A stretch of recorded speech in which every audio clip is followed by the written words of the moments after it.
I stared at my phone screen, reading the words over and over, hoping somehow they would change. The group chat was called Holiday Planning, and I had never been added to it. My cousin Amy had accidentally included me, thinking I was already a member. She removed me 30 seconds later, but that half-minute was enough to shatter 8 years of my life. They called me Holiday Parasite, Christmas ATM. My sister Sarah joked about how easy it was to guilt me into paying for everything. My brother Mark shared memes about me being their sucker. My mother laughed along, saying I had always been the responsible one who could handle it. Then I saw my father's message, the one that made my hands shake. Same plan as always, let Simon think it was his idea. That was 3 weeks ago. I am 32 years old, and I have spent the last 8 Christmases funding every single expense for my extended family.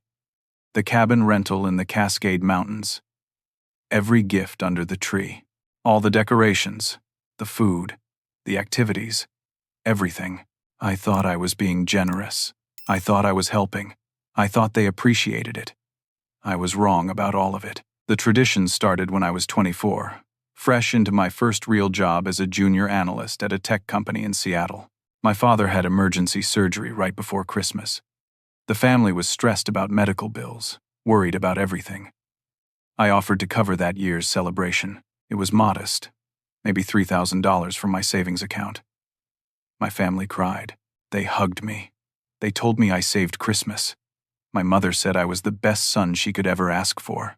My father, recovering in his hospital bed, gripped my hand and said he was proud of me. Those words meant everything. The next year, my mother called in October. Her voice was soft, almost apologetic. Mark was between jobs. Money was tight. Could I maybe help out again, just one more time? I said yes without hesitation. That year cost me $5,000. The year after that, my sister Sarah was planning her wedding. The family was stretched thin. I covered Christmas again, $7,000. Told myself it was an investment in family bonds. By year 4, nobody asked anymore. They just assumed. The expectations grew exponentially. The cabin rental became a luxury property. Gifts became expensive. The guest list expanded to include extended family and friends of friends. Last year, I spent $22,000 on Christmas alone. Over 8 years, I calculated it once at $95,000 total. I live alone in a modest 1-bedroom apartment, despite my 6-figure salary as a senior project manager. I have minimal savings. I delayed buying a home. I postponed trips I wanted to take. I put my life on hold because I thought family came first. I thought I was doing the right thing. Then I saw that group chat. I screenshot everything before Amy removed me. The messages went back 3 years, hundreds of conversations. My sister wrote, I told Simon the cabin costs $12,000 this year. It is actually $8,000. Pocket money for my Italy trip. My brother posted, got Simon to buy me that gaming computer. Told him it was for nephew's homework. He is so gullible. My father wrote, Simon makes good money. He does not have kids or a wife. What else is he spending it on? My mother responded, I feel a little bad sometimes, but he seems happy to do it, and we deserve nice things too. But the message that broke something inside me was from 2 weeks before I discovered the chat. Mark wrote, Simon's been weird lately, asking questions about budgets. Think he is catching on? My mother responded, do not worry. I will handle it. I will tell him your father needs a special medical treatment. That always works. Simon is too soft to say no. My sister added, perfect. I already have my list ready. This year I want that Cartier bracelet. I sat in my apartment that night, staring at my phone until my eyes burned. They had strategies. They had practiced lines. They coordinated their manipulation like a business operation. I was not their son, their brother, their family. I was a resource, a tool, a means to an end. Everything I thought we had built together was a performance, and I was the only one who did not know I was acting in a play. That was the moment everything changed. That was the moment I decided to give them exactly what they deserved. I did not sleep that night. Instead, I opened my laptop and started documenting everything. 8 years of bank statements, credit card records, receipts I had saved because I am careful with money. Or at least I thought I was. I created a spreadsheet with categories: cabin rental, gifts, food, decorations, activities, travel reimbursements, emergency loans that were never repaid. The numbers climbed higher than I remembered. By 3 in the morning, I had the real total: $107,000. Not $95,000. $107,000. I started remembering things I had buried. 3 years ago, my mother claimed she needed $4,000 for dental work. She showed me an estimate from a dentist's office, a detailed breakdown of procedures she needed. I paid her directly, transferred the money the same day. She promised to send me the receipt after the appointment. She never did. I forgot about it because I trusted her. Now, scrolling through her Facebook profile from that time period, I found photos of her at a spa resort in Arizona with 3 friends. The dates matched exactly. She had not gotten dental work. She had gone on vacation with my money. My brother Mark borrowed $6,000 2 years ago. He called me panicking, said he had been in a car accident, needed repairs immediately or he could not get to work. I sent the money within an hour. He promised to pay me back in installments. He never paid back a single dollar. I found his Instagram posts from that same week. He had bought a jet ski, posted photos of himself on the lake with friends, captions about living his best life. The jet ski cost $5,800. I checked the purchase date, 3 days after I sent him the money for his car repair. My sister Sarah asked for $2,000 last spring. She called me crying, said her daughter needed medical tests. The insurance would not cover it. She was terrified. I sent the money immediately, told her not to worry about paying it back. Family comes first. Through the secret group chat screenshots, I discovered the truth. There were no medical tests. Sarah used the money for Botox and fillers. She posted about it in the chat. Thanks to Simon's gullible nature, I can afford to look good for my high school reunion. My mother responded with a laughing emoji. I found another group chat I had not known about. This one called Christmas Wish Lists. It was a competition. Family members listed items they wanted me to buy them, comparing who could get the most expensive gifts. My 16-year-old nephew wrote, "Uncle Simon is so easy. Just act sad and he throws money at you." My aunt, who I barely knew, posted, "I am joining this year. I heard Simon pays for everything. I want that KitchenAid mixer, the expensive one." My sister's husband Jake, who never liked me, wrote, "Your brother is pathetic. Makes me sick how he tries to buy your love." Sarah responded, "Who cares? As long as the check's clear." But it was the strategic planning message that made my stomach turn. My mother had written it on October 15th, 3 weeks before I discovered everything. It was a detailed operational plan. "Sarah, you approach Simon first. Tell him the cabin costs $15,000 this year because of inflation. Mark, you tell him you want to contribute but business is slow. He will insist on covering you. I will mention that your father's medication costs have increased. Simon will offer to help. If Simon hesitates at all, I will cry and say I just want one more family Christmas before I am too old. Jake, you stay quiet. Simon does not like you anyway. Total goal: $28,000 from Simon this year. $28,000. They had assigned me a monetary value for the holiday season like I was a quarterly revenue target. Then I found the voice memo. My father had recorded it after drinking. You could hear the slur in his words, the ice clinking in his glass. He was laughing, that deep belly laugh I used to love hearing. You know what is funny? Simon thinks we are proud of him. We just keep him around because he is useful. Mark is my real successor. He is smart enough not to waste money on other people. Sarah has her life together. Simon is just the bank. Always has been, always will be. The day he stops paying, he stops being family. I played that voice memo 3 times. My father's voice. The man who raised me. The man whose approval I had chased my entire life. Calling me useful. Calling me the bank. Saying I would stop being family the moment I stopped being profitable. Something inside me went cold. Not hot with rage. Not burning with anger.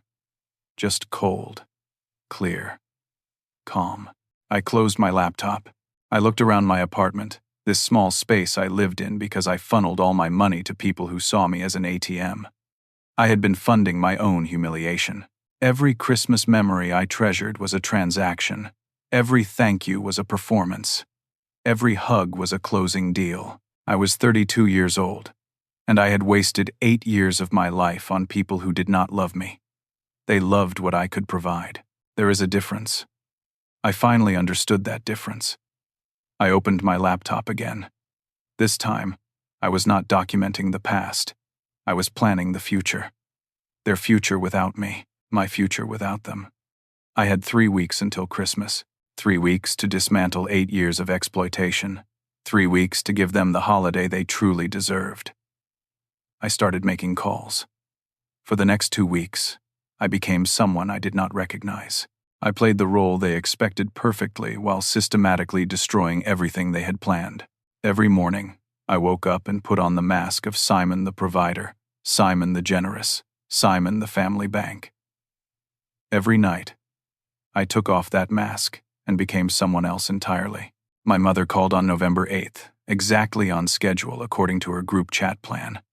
Her voice was warm, loving, the voice that used to comfort me as a child. "Honey, I wanted to talk to you about Christmas. Your father's medication costs have gone up so much this year. It is really straining our budget. I was hoping maybe we could do something smaller this year. Nothing fancy, just family together." I listened to every word, knowing it was scripted, knowing she was following the plan she had written in the secret chat. I responded exactly as she expected. "Mom, do not worry about anything. I have got it covered. You and Dad have done so much for this family. Let me handle Christmas. Just enjoy it." She sighed with relief. "Oh, Simon, you are such a blessing. I do not know what we would do without you. We are so lucky to have you." I hung up and immediately checked the secret group chat through the screenshots Amy had managed to send me. My mother had posted within minutes. Hook set. Simon agreed to cover everything. Phase 1 complete. My father responded, "Told you he would fall for it." My sister added 3 celebration emojis. 3 days later, Sarah called. I was at work, in the middle of a project meeting, but I stepped out to take her call because that is what the old Simon would do. Family always came first. Her voice was excited, bubbling with false enthusiasm. "Simon, I found the most amazing cabin for this year. It is absolutely perfect. Right on the lake, huge windows, hot tub, the works. It is a little more expensive than usual, $15,000, but it is so worth it." I could picture her smiling, could imagine her thinking about the $6,000 she planned to pocket from the difference between the real cost and what she told me. I did not hesitate. "That sounds perfect, Sarah. Send me the details and I will take care of it. You have such great taste." She actually giggled. "You are the best brother ever. I mean it. I love you so much." After we hung up, I sat in the conference room for 5 minutes, staring at the wall. She told me she loved me while actively stealing from me. The cognitive dissonance was staggering. I called the cabin rental company she had mentioned, pretending to be a customer asking about availability. The property she described cost $9,000, not $15,000. I asked about cancellation policies. They told me I could cancel up to 72 hours before check-in for a full refund, minus a $200 processing fee. I made a note of that information. Then, I anonymously booked the cabin under a fake name for the same dates, making it unavailable. I used a prepaid credit card I had bought specifically for this purpose. The cabin Sarah thought she had secured no longer existed as an option. My brother showed up at my apartment unannounced on November 14th. He brought beer, acted casual, like we were just 2 brothers hanging out. We sat on my couch, and he launched into his scripted lines with the subtlety of a sledgehammer. "Man, I really wanted to contribute to Christmas this year, you know, but business has been so rough lately. My contracting work has dried up. I feel terrible that you always carry the load. Maybe next year I can help out." I nodded sympathetically, told him not to worry about it. Family is what matters. We take care of each other. He hugged me when he left, told me I was a real one. I watched him drive away in his truck, The same truck he had bought 8 months ago, the truck that cost $45,000. Business was rough. He was drinking $12 craft beers and driving a truck that cost more than my car. I went back inside and added another line to my spreadsheet. Marks, lies, cumulative total. But I was not just documenting anymore. I was preparing. I had consulted with my friend Dennis, who worked as a contract lawyer. I did not tell him everything, just asked hypothetical questions about financial documentation, about proving systematic manipulation, about protecting myself legally. He gave me advice without knowing why I needed it. I changed all my financial passwords, updated my security questions to answers my family could never guess, moved most of my money to a new bank account at a different institution, one they did not know existed. I left only minimal amounts in my usual accounts, just enough to look normal if anyone checked. I created a separate email address, got a temporary second phone number through an app, set up a paper trail that led nowhere. I was covering my tracks before I even left. On November 18th, I did something I had wanted to do for years. I booked a trip to Iceland. A solo Northern Lights photography expedition leaving December 20th at 6 in the morning. 9 days of complete isolation, of seeing one of the most beautiful natural phenomena on Earth. The trip cost $3,000. I stared at the confirmation screen for a long time before clicking submit. $3,000. On myself. For myself. The first money I had spent on my own happiness in 8 years. It felt like defiance. It felt like freedom. I began making cancellation calls. The cabin rental company, asking about their policies, then formally canceling the reservation I had made under my name, the real one my family expected. The deposit was non-refundable. $500 lost. But it prevented them from using the property. I called the catering company my mother had hired, using my credit card without asking me first. I told them there had been a family emergency, and we needed to cancel everything. They were understanding, gave me a full refund, since it was more than 30 days out, $3,800 back in my account. I contacted every retailer where I had placed advance gift orders. Amazon, Target, Best Buy, specialty stores. I canceled every single order that had not shipped yet. Some had already gone out. Those were sunk costs. But most were still in processing. I got back over $4,000 in refunds. I called the ski resort where my mother had booked lessons and equipment rentals, all charged to the credit card she kept for emergencies, the one connected to my account. I canceled everything. Another $1,200 recovered. But I did not tell my family any of this. Instead, I sent them confirmation emails I created myself. Fake booking confirmations with fake confirmation numbers. A fake catering menu with fake pricing. Enthusiastic messages about how excited I was for this year's celebration. My mother responded, "This is going to be the best Christmas yet." My sister, "I cannot wait. You have really outdone yourself this time." My brother, "You are a legend, man. Seriously." Every message felt like a nail in a coffin. Their coffin, built with their own lies. On December 15th, 5 days before my flight to Iceland, cousin Amy reached out privately. She lived in Boston, rarely saw the family, was not part of the inner circle of manipulation. Her message was simple. "Simon, I need to tell you something. I have felt sick about this for months. I know you saw the group chat before I removed you. I am so sorry. I tried to tell them it was wrong. They shut me down. You deserve better than this family." I thanked her for her honesty. Told her I had known for a while. Told her I was handling it. Then I said, "You might want to skip Christmas this year. It is going to be interesting." She asked what I was going to do. I responded, "I am going to give them exactly what they have given me. Nothing." Her reply came an hour later. "Good. They deserve it. I am proud of you." 2 people, out of my entire extended family, 2 people saw me as a human being. My 91-year-old grandmother, who lived in a nursing home and knew nothing about the group chats, and Amy, who had accidentally shown me the truth. 2 out of 23 people. The math on that was devastating. The week before Christmas moved in slow motion. Every interaction with my family felt like a performance, but now I was directing the show. They thought they were the puppet masters. They had no idea the strings had been cut. My mother called on December 16th, her voice bright and cheerful. "Just confirming everything is set for the 20th, honey. We are all so excited. This is going to be a Christmas to remember." I smiled into the phone even though she could not see me. "It definitely will be, Mom. I promise you that." She laughed, told me she loved me, told me to drive safe. I hung up and felt nothing. The word love had lost all meaning.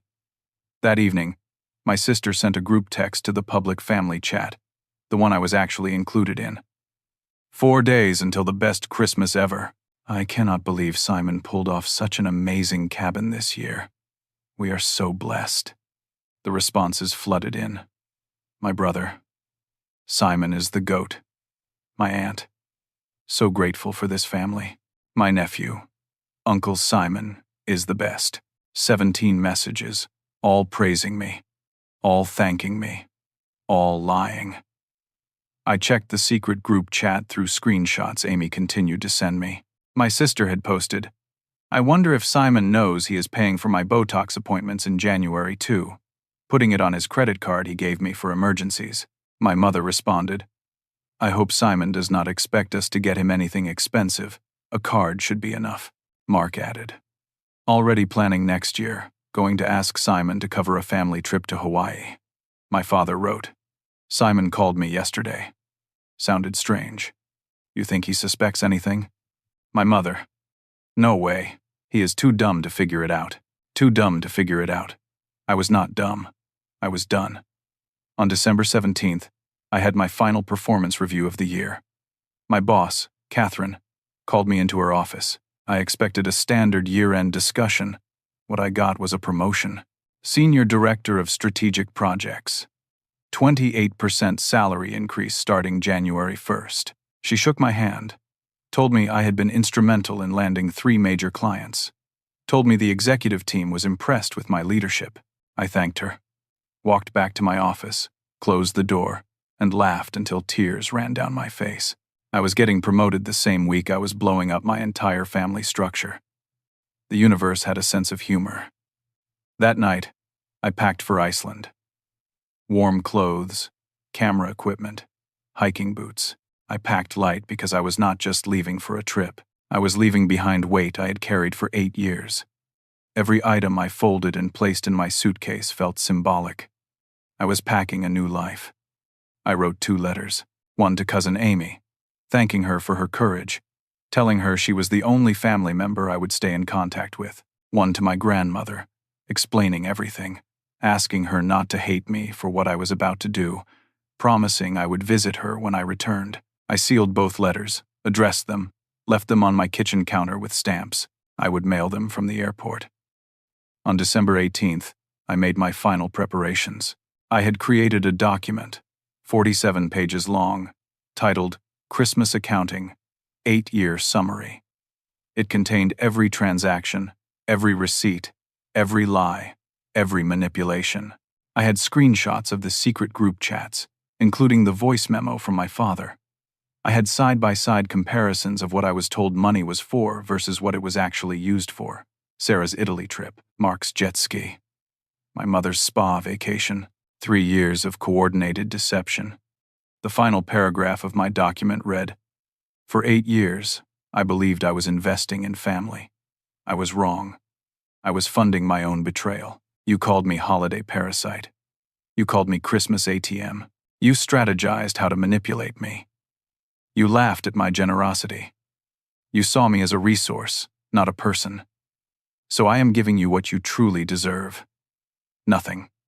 There is no cabin reservation. There are no gifts. There is no catering. There is no Christmas. Every payment has been canceled. Every order has been reversed. I have kept detailed records of every dollar, every lie, every manipulation. This is not about the money. This is about dignity. You taught me that family is conditional. I am grateful for the lesson. Do not contact me. I am done." I scheduled the email to send automatically on December 20th at noon Eastern Time. I would be somewhere over the Atlantic Ocean when it arrived. Unreachable, untouchable, free. December 19th arrived. My last day before leaving. I went to work, acted normal, had lunch with colleagues. Nobody knew what I was planning. I was good at keeping secrets. I learned from the best. That evening, I sat in my apartment with a bottle of wine I had been saving for a special occasion. This qualified. I poured a glass, toasted to myself in the empty room. To Simon, to choosing yourself, to never being someone's ATM again. The wine tasted like victory. At 11 at night, my phone buzzed. A text from Sarah. Hey, change of plans. We are all driving up tomorrow morning super early. Want to maximize our time. So excited. You are the best brother ever. See you there. I smiled in the darkness of my bedroom. They were so eager, so excited, so completely unaware that they were driving toward nothing. I typed back, "Sounds great. See you all there." I turned off my phone, set 3 alarms to make sure I woke up for my 6 a.m. flight, crawled into bed, and slept like a baby. Because tomorrow, while they stood in a snowy parking lot searching for a cabin that did not exist, I would be 30,000 feet in the air, flying toward a country where nobody knew my name, where nobody wanted my money, where I could finally breathe. Tomorrow was December 20th. Tomorrow was freedom. I woke up at 4 in the morning on December 20th without needing an alarm. My body knew. Today was the day everything changed. I showered, dressed in comfortable travel clothes, did one final check of my apartment. Everything was in order. My bills were on autopay. My plants were with my neighbor who thought I was just going on a normal vacation. My mail was on hold. I was leaving nothing behind that could be used to track me or contact me. The Uber to the airport arrived at 4:30. The driver was quiet, which I appreciated. I watched Seattle pass by in the darkness, the city lights reflecting off Puget Sound, the Space Needle lit up in the distance. I had lived here for 10 years. It had never felt like home because I had never let it. I had kept myself small, kept my life minimal, kept everything sacrificed on the altar of family obligation. Not anymore. Check-in was smooth. Security was fast. I sat at the gate with a coffee and a breakfast sandwich, the first meal in years that was not calculated against family expenses. It cost $14. I did not care. I was not counting anymore. The freedom of that simple act, buying an overpriced airport breakfast without guilt, was intoxicating. My phone was still off. I had promised myself I would not turn it on until I landed in Iceland. The emails would send at noon Eastern Time, 9 a.m. Seattle time. I would be over Canada by then, safely disconnected, beyond reach. But I knew what was happening back in Seattle. I knew because Amy had filled me in on the family's plans. They were gathering at 7 a.m. at my parents' house. 14 people total. My parents, my siblings and their spouses, my nephew, 3 aunts, 2 uncles, 2 cousins. They had packed their cars the night before, full of luggage and excitement. They were planning to caravan up to the Cascade Mountains, a 2-hour drive, arrive at the cabin by 10 a.m., get settled in before I supposedly arrived later that afternoon. My mother had posted in the secret group chat the night before. Tomorrow we feast thanks to Simon's wallet. Make sure everyone acts extra grateful when he shows up. We need him to think this was all worth it, so he does it again next year. My sister responded, already working on my tears of joy face. They were rehearsing gratitude, practicing appreciation, getting their performance ready. My flight boarded at 5:30. I found my window seat, stowed my carry-on, buckled in. The plane filled with travelers, families heading to Europe for the holidays, couples on romantic getaways, solo adventurers like me. I wondered how many of them were running from something, how many were running towards something. I was doing both. We took off at 6:07, 11 minutes behind schedule. The plane climbed through the darkness, broke through the clouds, emerged into a sky full of stars. I pressed my forehead against the window and watched the world shrink below me. Somewhere down there, my family was getting into their cars, driving north, laughing and joking, completely unaware that their Christmas was already over. At 9:15 a.m. Seattle time, noon Eastern, my scheduled emails would deploy. The main document would go to every family member, including the extended relatives who were complicit in the manipulation. A second, Shorter email would go to the family, friends who had been invited to my expense. A third would go to the secret group chat members with a special message. I saw everything, but I would not know any of that yet. I would be somewhere over Canada, eating airplane pretzels, reading a book, existing in a space where my family could not reach me. The flight had Wi-Fi. I did not connect to it. I had brought 3 books, downloaded movies on my iPad, had a full playlist of music. I was prepared to be unreachable for 8 hours. It was glorious. But back in Seattle, based on what Amy told me later, everything was falling apart, right on schedule. The caravan left my parents' house at 7:20 a.m., 5 cars full of family, following each other up Interstate 5, then onto Highway 2 toward the mountains. They stopped for gas and coffee at 8:15. Everyone in high spirits. My mother bought pastries for the group. My sister posted a selfie on Instagram. Family Christmas adventure begins. My brother was blasting music from his truck, singing along. They had no idea. At 9:30 a.m., still 30 minutes before my emails would send, they arrived at the address I had given them for the cabin. It was a ranger station, closed for the season. Empty parking lot covered in 3 inches of snow. No cabin. No luxury property. Nothing but a small wooden building with boarded-up windows and a sign that said, "No trespassing, government property." Amy told me later that my sister was the first to realize something was wrong. She got out of her car, looked around, checked the address on her phone 3 times. She called the cabin rental company, gave them the confirmation number from my fake email. They had no record of any reservation under my name, no record of that confirmation number at all. Sarah started panicking, called my mother. My mother called the rental company herself, demanding to speak to a manager. The manager very patiently explained that Simon Thompson had never booked a cabin with them this season. In fact, they showed a cancellation from 3 weeks ago under my name. A different property. Full refund processed. My father tried calling me. It went straight to voicemail. My phone still powered off. Me somewhere over Alberta. He tried 3 more times. Same result. He sent texts that would not deliver until I turned my phone back on. Texts I would never read because I would block his number first. They stood in that parking lot for 20 minutes. 14 people in winter coats. Breath fogging in the cold mountain air. Reality slowly sinking in. There was no cabin. There was no Christmas. Something had gone very wrong. Then, at 9:58 a.m. Pacific time, 2 minutes before my scheduled emails were set to send, my nephew's phone buzzed. He was scrolling through social media, trying to figure out what was happening. He got an email notification. He opened it. His face went pale. "Uncle Simon's email just came through," he said. "Everyone should check their phones." And at exactly 10 a.m. Pacific, noon Eastern, 8 hours into my flight to Iceland, my carefully crafted bomb went off in 14 inboxes simultaneously. I was not there to see it, but Amy was. Not physically, but her mother was part of the group, and she called Amy immediately, hysterical. Amy recorded the call, sent it to me later. I listened to it in my hotel room in Reykjavik, and I smiled the entire time. My mother's scream when she opened the email. My father's string of curses. My sister sobbing, saying, "Oh my God," over and over.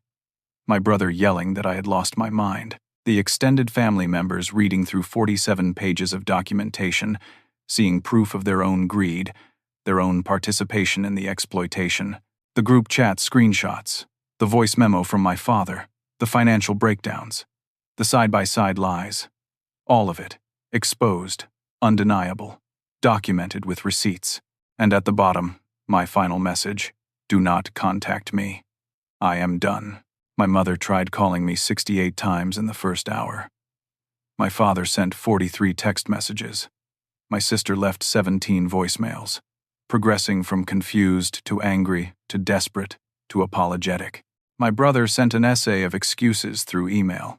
The extended family members started fighting with each other, blaming each other, exposing more lies and more manipulation. And I was at 39,000 feet, drinking tomato juice, watching a movie about a man who climbed Mount Everest, feeling lighter than I had felt in 8 years. Amy sent me one text that did get through when I landed in Iceland. The only number I had not blocked. They are losing their minds. Your mom tried to book hotels, but everything is full or too expensive without your credit card. Your dad is screaming at everyone. Sarah and Jake are in a massive fight. It is chaos. What are you going to do now?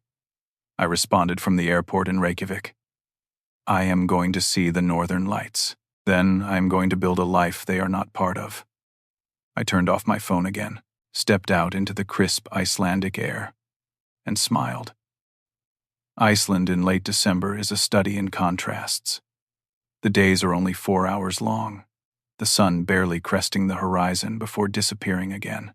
But the darkness brings the northern lights, curtains of green and purple dancing across the sky like nature is showing off.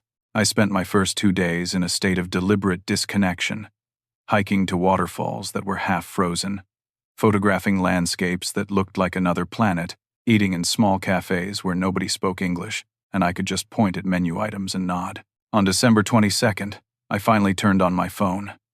I had given myself 2 days of complete peace, 2 days of being unreachable. Now it was time to see what I had left behind. 347 notifications, 214 text messages, 83 missed calls, 47 voicemails, 61 emails. My phone froze twice just trying to load everything. I sat in a coffee shop in Reykjavik, ordered a latte that cost the equivalent of $9 and tasted like heaven, and started reading. The texts from my mother started desperate. Simon, please call me. We need to talk. There has been a terrible misunderstanding. By the second day, they had turned angry. How dare you embarrass this family, after everything we have done for you? By the third day, they were back to desperate. Your father will not speak to me. Sarah is not talking to Mark. You have destroyed this family. Please fix this. My father's messages were pure rage. You ungrateful little punk. I raised you better than this. You will regret this betrayal. Then, 12 hours later, call me immediately. We need to discuss this like adults. Then, on the 22nd, Simon, I am asking you to come home and work this out. My sister's voicemails were a journey through the 5 stages of grief. Denial. This has to be a mistake. You would never do this to us. Anger. You are a selfish piece of garbage. We welcomed you into our lives and this is how you repay us? Bargaining. I will pay back everything. I promise. Just please come back. Depression. I cannot believe my brother hates me this much. Acceptance. I understand if you never forgive me. I just need you to know I am sorry. My brother's emails were excuses. I can explain everything. It is not what it looks like. You misunderstood the context of those messages. Followed by, okay, I messed up, but you did not have to humiliate us like this. We could have worked it out privately. Followed by, I owe you $38,000. I will pay it back. I swear. Just give me time. The extended family members had split into factions. Some were angry at me for exposing them. Some were angry at my immediate family for lying to them too. My aunt sent an email saying she had no idea about the secret group chats. She just thought I was being generous. And she was disgusted by what my parents and siblings had done. My uncle defended my father, said I was overreacting, said family sticks together no matter what. 2 cousins apologized for being complicit. 3 cousins doubled down, said I was being dramatic. But the most telling messages came from the secret group chat itself, which Amy had continued to monitor and send me screenshots of. The entire structure had collapsed. My family was eating itself alive. My sister, on December 20th at 11 a.m. He saw everything. He knows. Oh my God, what do we do? My mother. How did he find out? Who told him? This is a disaster. My brother. We are screwed. He has receipts, actual receipts, 8 years' worth. How did he even keep all that? My father. That ungrateful little, after everything we... Wait. No. He has been recording everything. He planned this. My sister's husband, Jake, who I had never liked, and who had never liked me. I told you this would blow up eventually. Your family is insane. I am taking the kids and going to my parents' house. Do not call me until you fix this mess. My sister, An hour later, Jake left. He is talking about divorce. This is all falling apart. Extended family members who had been added to explain themselves. What is this group chat? You people have been scamming Simon? My mother, deflecting. It was not scamming, it was just family helping family. He could afford it. My aunt's response. That is literally the definition of scamming. I cannot believe I was part of this. The implosion was complete. Years of coordinated manipulation exposed in one email. Relationships fracturing. Secrets spilling out. My sister admitting she had skimmed $12,000 over the years for personal luxuries. My brother confessing he owed me $38,000 in borrowed money he never intended to repay. My father's voice memo being dissected and condemned by people who had thought he was a good man. And through it all, one question kept appearing. Where is Simon? I read everything in that coffee shop. Every message, every voicemail, every email. I let myself feel it all. The vindication, the sadness, the grief for what I thought I had, the relief for what I had escaped. When I was done, I had been sitting there for 3 hours. My coffee was cold. My phone battery was at 12%. I typed one message. I sent it to my mother, my father, my sister, and my brother. Not the extended family, not the cousins, not the hangers-on. Just the 4 people who had orchestrated this for 8 years. The message said, I received your messages. Here is what happens now. I am not coming back. Not to family dinners, not to holidays, not to emergencies. You are not blocked because I hate you. You are blocked because I am indifferent to you. That is worse, and you know it. If you want to make amends, donate to charity. Volunteer. Become better people. But do not do it for me. I will not be there to see it. The money you owe me, consider it paid. Not forgiven, but released. I am releasing all of it. The debt, the anger, the history. You taught me that family is earned, not given. You did not earn it. Maybe someday you will earn it with someone else. But not with me. Not anymore. I am building a life now, where I matter, where I am valued, where I am more than a bank account. You will not be part of that life. This is goodbye. I hit send. Then I blocked all 4 of their numbers, blocked their emails, blocked them on every social media platform. I blocked the extended family members who had been complicit. I blocked everyone except Cousin Amy and my grandmother's nursing home contact number. Total communications blackout. I paid for my cold coffee, left a generous tip because I could afford to now, and walked out into the Reykjavik afternoon. The sun was already setting even though it was only 2 p.m. I had a Northern Lights tour booked for that evening. I had a reservation at a fancy restaurant for dinner. I had 6 more days in Iceland to just exist without obligation. My phone buzzed one last time before I turned it off again. It was Amy. They are completely falling apart. Your mom is devastated. Your dad locked himself in his office. Sarah and Jake separated. Mark admitted he has been mooching off everyone for years. Not just you. The whole family structure is collapsing. They are all blaming each other. What you did, Simon, it did not just expose them, it destroyed them. I typed back. Good. They destroyed themselves. I just held up a mirror. That night, I stood in a frozen field 40 minutes outside Reykjavik with 15 other tourists. We waited in the darkness, our breath fogging, our feet going numb despite the thermal boots. And then it happened. The northern lights appeared, pale at first, then growing stronger, green ribbons undulating across the black sky, purple edges flickering, the entire universe putting on a show just for us. A woman next to me, someone from Germany, whispered, "It is like magic." I nodded. It was not magic. It was physics. Solar winds hitting the magnetosphere, particles colliding, energy being released as light. But knowing the science did not make it less beautiful. Sometimes you could understand exactly how something worked and still be amazed by it. I understood exactly what my family was. I understood the manipulation, the exploitation, the systematic dehumanization. Understanding it did not make the freedom less beautiful. I took photos until my camera battery died. I stood there until my toes went numb. I watched the lights dance until they faded. The show over. The sky returning to simple darkness filled with more stars than I had ever seen in Seattle. When I got back to my hotel room, I checked my messages one final time. There were more, of course. More apologies, more excuses, more attempts to reach me. I deleted them all without reading them. I turned off my phone. I crawled into bed, and for the first time in 8 years, I fell asleep feeling like myself. I spent Christmas Day hiking to a glacier. There were 7 of us on the tour, all solo travelers who had chosen adventure over tradition. We strapped on crampons, roped together, walked across ice that had been forming for thousands of years.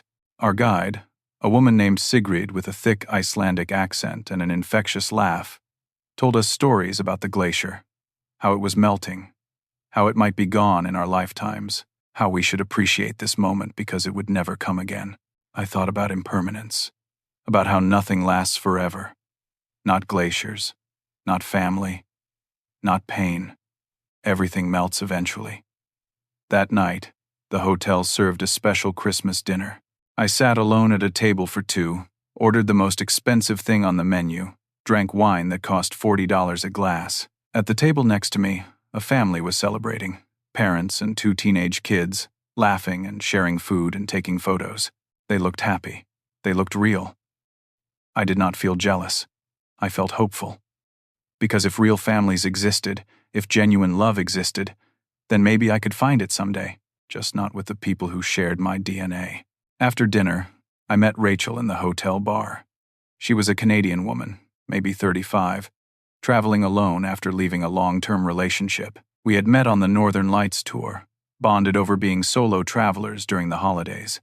She was funny and sharp and had no interest in my money because she did not know anything about me except my first name and my camera skills. We talked for 3 hours.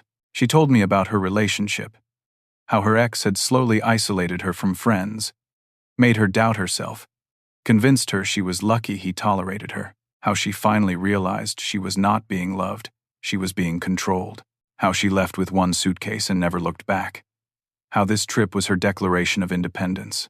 I told her a simplified version of my story. Family took advantage.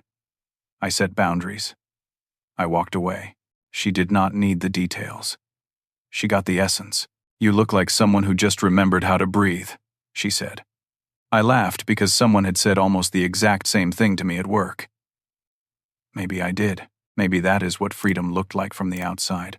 We exchanged numbers before going to our separate rooms. She said, "If you ever make it to Toronto, look me up." I promised I would. I meant it. The next 3 days blurred together in the best way. I photographed waterfalls and black sand beaches. I soaked in hot springs.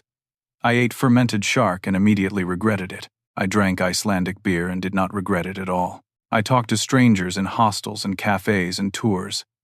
Nobody asked me for money. Nobody asked me for anything except to pass the salt or take their photo. I did not think about my family. When thoughts of them crept in, I acknowledged them and let them go, like clouds passing through a clear sky. They did not own space in my head anymore. On December 28th, I turned on my phone to check my flight details for my return trip. I had 212 new messages. I did not read them. I archived them all, unread, into a folder I labeled Old Life. Maybe someday I would read them. Probably not. But I did read the messages from Amy and from the nursing home. My grandmother was asking about me. The staff said she seemed worried. I called the nursing home, asked to speak to her. They put her on the phone. "Simon?" Her voice was fragile but clear. "Where are you, sweetheart?" "I am in Iceland, Grandma, seeing the northern lights, taking photos. I am okay." She was quiet for a moment. Then, "Your mother called me. She is very upset. She says you have abandoned the family." I took a breath. "Did she tell you why?" "She told me her version. Now I want to hear yours." So I told her. Everything. The group chats, the manipulation, the money, the voice memo from my father, the years of exploitation. I did not editorialize. I just gave her facts. When I finished, she was quiet for a long time. Then she said, I am 91 years old, Simon. I have watched this family for 9 decades, and I have watched them take advantage of you since you got your first real job. I said nothing because I thought you were happy. I thought you knew what they were doing and chose it anyway. I was wrong to stay silent. I am sorry. Grandma, you do not need to apologize. You were not part of it. No, but I enabled it by saying nothing. That is almost as bad. She paused. Are you happy now, Simon? I looked around my hotel room in Reykjavik, at my camera equipment spread across the desk, at the photos I had taken, displayed on my laptop screen, at the window showing a city I had explored alone, on my own terms, with my own money. Yes, Grandma, I am happy. Good. Then you made the right choice. Family is important, but not when it costs you yourself. She coughed, her lungs fragile. I have something for you. Come see me when you get back. I will, I promise. We talked for a few more minutes, about Iceland, about her health, about nothing important and everything important. When we hung up, I felt lighter.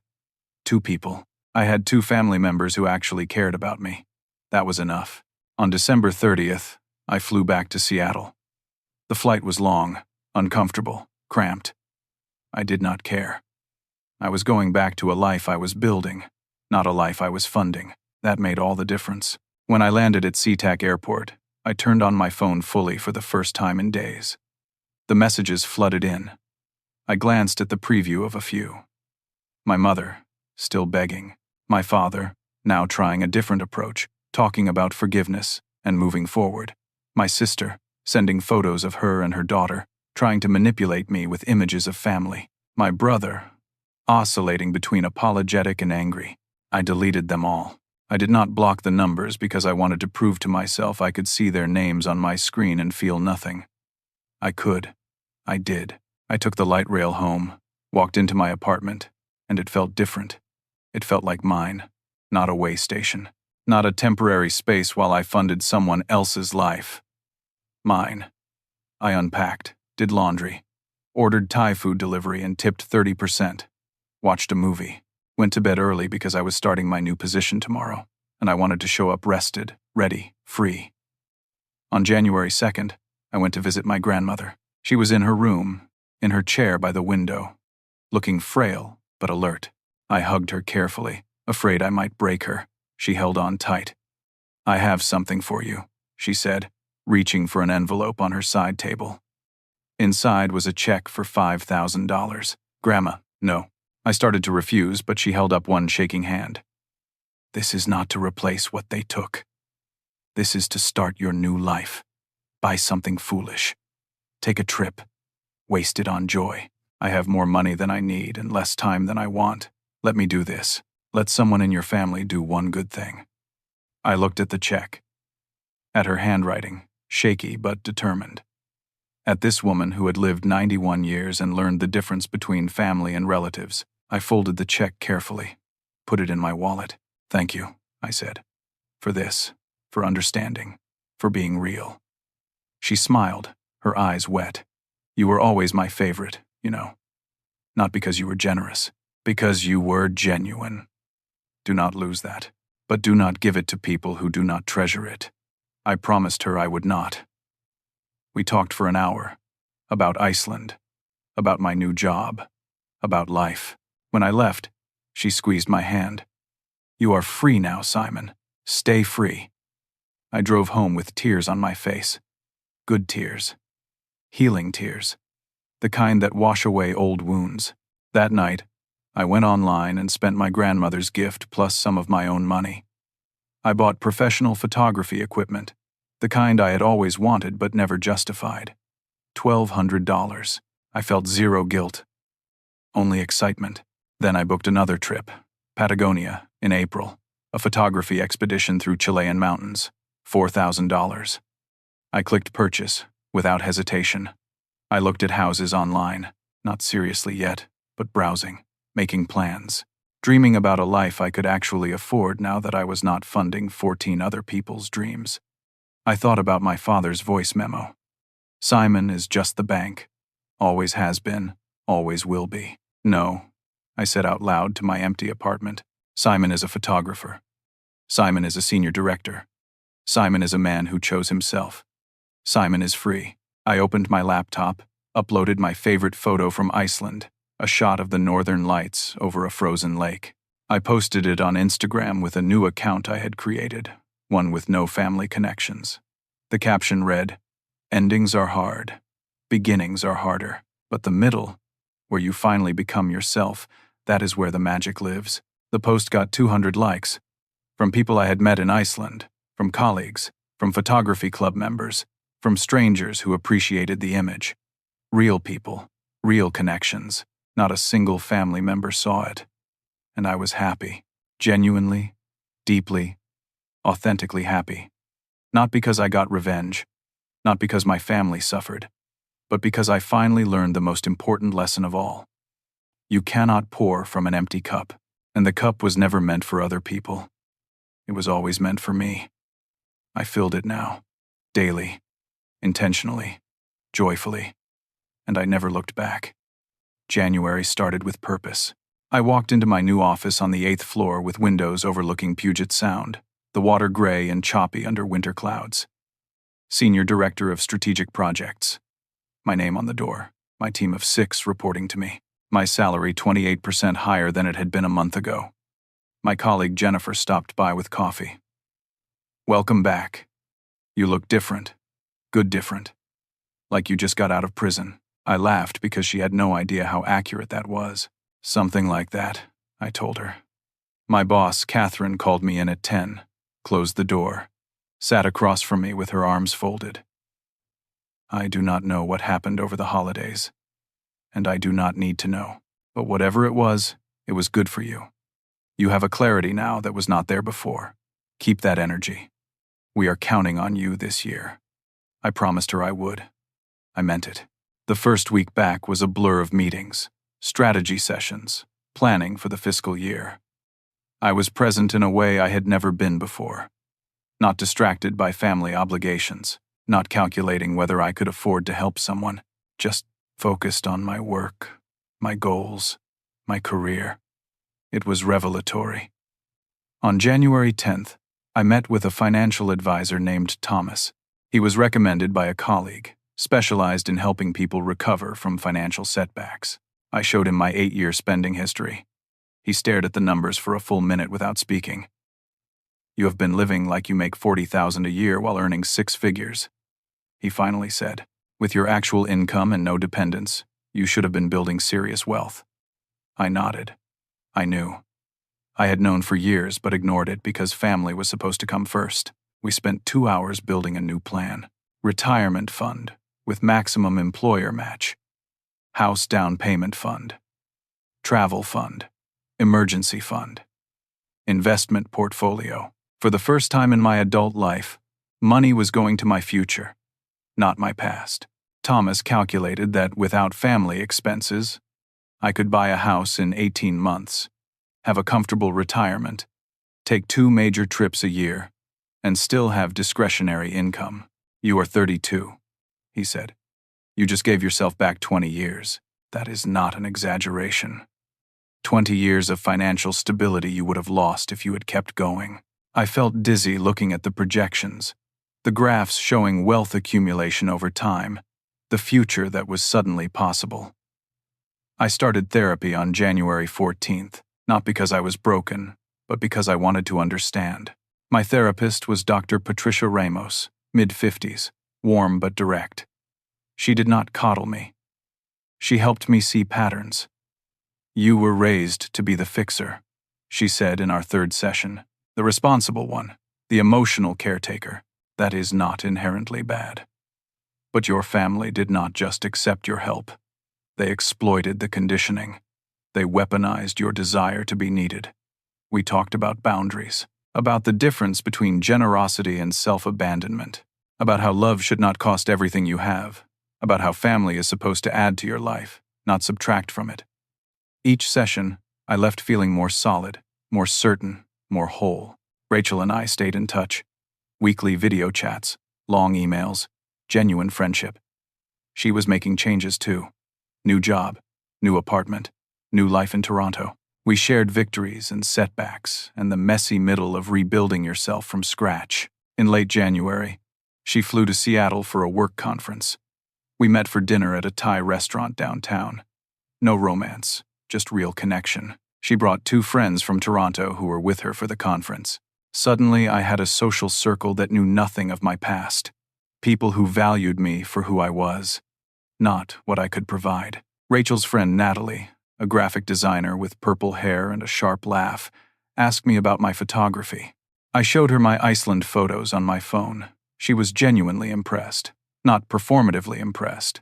Not impressed because she wanted something, just impressed. "These are incredible," she said. "Have you shown them anywhere?" I had not. I had not even considered it. She gave me the name of a gallery in Seattle that did emerging artist shows. Said I should submit. I promised I would. That night, I went home and prepared a portfolio. I joined a photography club in mid-January. Met every Wednesday at a community center. A mix of amateurs and professionals sharing techniques and critique. I made friends. People who shared a passion. People who invited me to shoot with them on weekends. People who had no idea about my family drama and did not need to know. On January 18th, Amy texted me. "Your mom has been calling my mom non-stop. She is desperate to reach you. She wants me to convince you to talk to her." I told her no. Just wanted you to know they are still trying. I thanked Amy for the warning. Told her I was not changing my mind. She responded, "Good.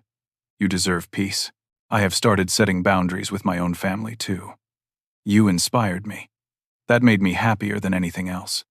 Not that my family was suffering, but that someone else was learning the lesson, that the pain I went through might spare someone else the same fate."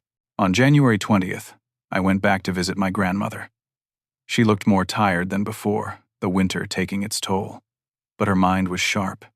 She asked about Iceland, about work, about my life. I told her about the photography club, about the trips I had planned, about feeling like myself for the first time. "I am proud of you," she said. "Not for your job. Not for your money. For your courage. It takes courage to walk away from family. Most people never do it, even when they should." We talked about my childhood. About how I had always been the peacemaker, the responsible one. The kid who made sure everyone else was okay. She told me she had worried about me even then. Worried I was giving too much of myself away. "I am glad you finally learned to keep some for yourself," she said. When I left, she held my hand longer than usual. "Come see me more often," she said. "I am old. I do not have many visits left." I promised I would. I meant it. On January 25th, I was at home editing photos when I got an email notification. It was from the gallery Natalie had recommended. They wanted to feature my Iceland series in their March Emerging Artists Showcase. My work would be displayed for 3 weeks. There would be an opening reception. They asked if I had more work to show. I read the email 5 times. My photography, my art, being recognized, being valued. Not because of what I could provide financially, because of my talent, my vision, who I actually was. I accepted immediately. That night, I sat in my apartment with a glass of wine, looking at my photos displayed on my laptop. The northern lights, the glaciers, the waterfalls, the black sand beaches, images of a country I had explored alone, freely, without obligation, evidence of a life I was building. I thought about my father's voice memo, the one that had broken my heart. "Simon is just the bank. Always has been, always will be." I opened a new document, wrote a letter I would never send. "Dad, you were wrong. Simon is a photographer. Simon is a senior director. Simon is a man with friends and plans and dreams. Simon is someone who learned that family is earned, not given. Simon is free. You taught me that lesson. Thank you. It cost me $100,000 and 8 years of my life, but it was worth every penny to finally see you clearly." I deleted the letter. I did not need to send it. I did not need closure from them. I had closure from myself.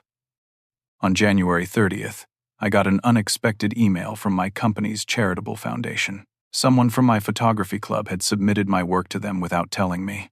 They had a project documenting conservation efforts in Alaska this summer. They wanted me to be the official photographer. All expenses paid, plus a $5,000 stipend. My photos would be used for environmental awareness campaigns. I read the email 3 times. I was being valued for my talent, for my vision, for my art, not for my bank account, not for what I could provide, for who I actually was. I accepted before I even finished reading the details. That night, I updated my Instagram, posted a photo of Seattle at sunset from my new office window. The caption read, "Endings are hard. Beginnings are harder. But the middle, where you finally become yourself, that is where the magic lives. Here is to new chapters, to choosing yourself, to building a life that does not require you to disappear into it. The best Christmas gift I ever received was the one I gave myself. Freedom." The post got 300 likes, comments from colleagues, from photography club members, from people I had met in Iceland, from Rachel and her friends in Toronto. Real people, real connections. Not a single family member saw it. They were all still blocked. I looked at my phone. No family notifications. No guilt. No obligation. Just peace. I thought about the past 8 years, the money I spent, the life I delayed, the person I was not allowed to be. I thought about that group chat, those messages, that voice memo. I thought about standing in a parking lot on December 20th, my family searching for a cabin that did not exist, reality crashing down around them. And I realized something profound. I did not feel satisfaction from their suffering. I did not feel vindicated by their pain. I felt nothing about them at all. That was the real victory. Not revenge. Indifference. The ability to think about them and feel nothing but a distant memory of a life I used to live. I was 32 years old. I had a career I was proud of. I had friends who valued me. I had art that mattered. I had plans for the future. I had a grandmother who loved me without conditions. I had cousin Amy who stood by me. I had Rachel who understood me. I had a life that was mine. The cup was full now. Not with other people's needs. With my own joy. My own purpose. My own dreams. And I poured from it carefully, intentionally, only to people who poured back. I learned the most important lesson of all. One I wished someone had taught me when I was 24. Standing in a hospital room promising to save Christmas. You cannot pour from an empty cup, and the cup was never meant for other people. It was always meant for you first. Fill it. Protect it. Share it only with those who treasure it. I filled mine now, daily, intentionally, joyfully, and I never looked back. So let me ask you something. Wherever you are, whoever you are, have you been pouring from an empty cup? Have you been giving pieces of yourself to people who do not treasure them? Have you been living someone else's life while your own waits patiently in the background? If this story resonated with you, if you saw yourself in any part of it, leave a comment below. Tell me your story. Share your experience. You are not alone in this. So many of us have been where I was, funding our own betrayal, enabling our own exploitation, choosing everyone but ourselves. And if this story helped you, if it gave you permission to choose yourself, do me a favor. Hit that like button. Subscribe to this channel for more stories about finding yourself, setting boundaries, and building a life that is actually yours. Share this with someone who needs to hear it, someone who has been the family bank, someone who has forgotten that they matter too. Thank you for listening. Thank you for being here. Thank you for allowing me to share my story. I hope it helps you write your own. Remember, family is earned, not given. Boundaries are not selfish. And the best gift you can ever give yourself is the freedom to be yourself. Take care of yourselves out there. Choose you. Always choose you. You deserve it.